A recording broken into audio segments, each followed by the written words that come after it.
ನನ್ನ ಕವನದ ಶೀರ್ಷಿಕೆ ಅವಳ ಕಣ್ಣು. ಅದೆಷ್ಟೋ ದಿನಗಳಿಂದ ಆ ಕಣ್ಣಲ್ಲಿ ಕಣ್ಣಿಟ್ಟು ಕಣ್ಣೊಳಗಿನ ಪ್ರೀತಿಯ ಕಾಣಲು ಹವಣಿಸಿತ್ತು ಒಂದು ಕಣ್ಣು. ಆ ದಿನ ಬಂದಿತು. ಆ ಕಣ್ಣು ಕೂಡ ಎದುರಿಗಿತ್ತು. ಆದರೇನು ಫಲ, ಆ ಕಂಡೊಡನೆ ಈ ಕಣ್ಣ ಮೇಲಿನ ರೆಪ್ಪೆ ಯಾಕೋ ಮುಚ್ಚಿತು.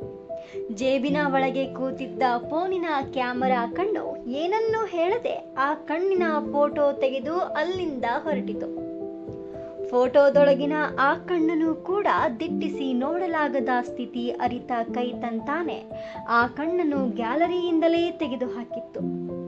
ಎಲ್ಲವನ್ನೂ ನೋಡುತ್ತಾ ಸುಮ್ಮನಿದ್ದ ಮನಸ್ಸಿಗೇಕೋ ಸಿಟ್ಟು ಬಂತು. ಅದೇ ಕೈಯಿಂದ ಕರೆ ಮಾಡಿಸಿ ಆ ಕಣ್ಣಿನ ಪಕ್ಕದ ಕಿವಿಗಳ ಜೊತೆಗೆ ಮಾತಾಡಿಸಿ ಮನಸ್ಸಿನ ಜೊತೆ ಒಂದಾಗು ಎಂದಿತು. ಮನಸ್ಸಿನ ಮಾತ ಕೇಳಿ ಹೊರಟ ಕರೆಗೆ ಆ ಮನಸ್ಸು ಯಾಕೆ ಇಷ್ಟು ತಡ ಅಂತ ಕೇಳಿತು.